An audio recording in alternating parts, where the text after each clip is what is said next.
Asalaamu calaykum waraxmatullaahi wabarakaatu akhyaarteyda sida idinba kusoo dhawaada mar kale iyo video cusub iyo ka waramida suuqa Arsenal iyo ciyaaryahanada ay raadinayso sidaan hore idinkugu soo sheegayba Arsenal waxay shalay bandhigaysay lacag ay ku raadinayso ciyaaryahankan Declan Rice kaasoo in badanba sidoo u bilaabmay suuqan ay Arsenal ay raadinaysay iyo bilihii u dambeeyay season-ka hadda dhamaaday.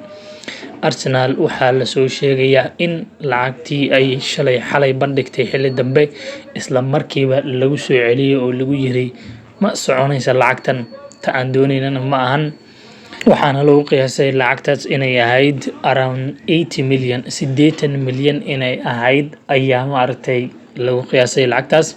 Waxaa kaloo lagu soo waramayaa in West Ham aysan ka kaftami doonin wax ka yar 100 milyan. Ka wada hadalka wuxuu noqonayaa 100 milyan iyo wax ka badan ee wax ka hooseeya ma noqon doono ay wararka soo gudbinayaan.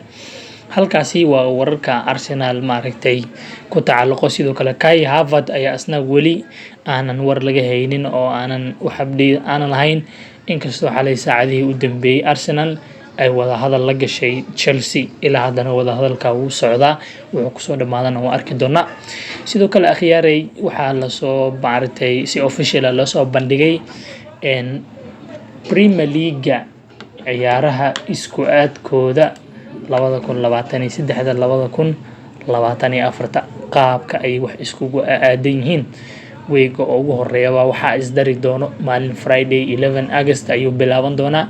Burnley iyo Man City waa ugu horeeya. Sidoo kale Arsenal iyo Nottingham Forest ayaa gamekooda ugu horeeyay dheeli doona. Bournemouth iyo West Ham, Brighton iyo Luton, Everton iyo Fulham, Sheffield United iyo Crystal Palace, Newcastle iyo Aston Villa. Sunday xigta 13keedana Brentford iyo waxaa ciyaari doona Spurs, Chelsea iyo Liverpool. Mondayda oo taariikh 14 ay ku aadan tahayna waxaa dheeli doono Man United iyo Wolves. Haddaba halkan waxaa idin kala wadaagayaa sidoo kale Arsenal shanteeda game ee ugu horeysa ee ay dheeli doonto Premier League. Runtii marka aad fiiriso Arsenal shanta game ee ugu horeeya ay dheeli doonto waxaa is oran kartaa waa 5 out of 5. Arsenal meeshaas 15 dhibcood ayay kala bixi doonaan, waana kuwana sida ay u yaalaan. Sida ka aragtaan halkan Arsenal gamekeeda ugu horeeya waa away. Forest Ham ay la dheelaysaa, Crystal Palace ayaa gurigeeda ugu tagi, haddana Crystal Palace ayay away ku tahay cafwan gurigeeda ay ugu tagaysaa. Sidoo kale Fulham ayaa gurigeeda maaragtay kula dheelaysaa, Manchester United ayaa home kula dheelaysaa, Everton away ayay kula dheelaysaa.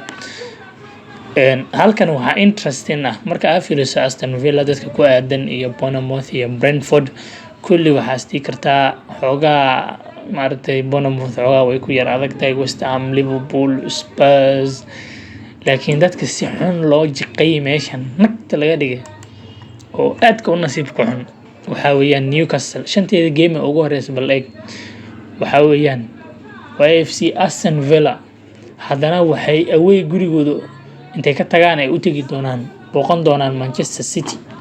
Sidoo kale Liverpool ay homekooda ku casuumi doonaan, away haddana Brentford ugu tagayaan, haddana Brentford waa 5 team oo kala daran ee la iskugu aadiyay. Nasiibkiina ayaa qabtaan baa inaan leeyahay.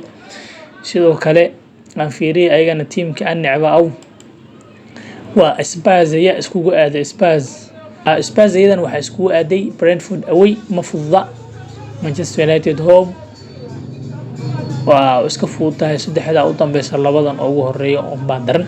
Haddaba akhyaaray wararkeena maanta halka ayaa kusoo gabagabeynaya. Runtii haddii ay war kale iska soo daba dhacana waa idin la soo wadaagi doona. Haddana waxaa idinka tagayaa sida nabadgelyo. Wassalaamu calaykum waraxmatullaahi wabarakaatuh.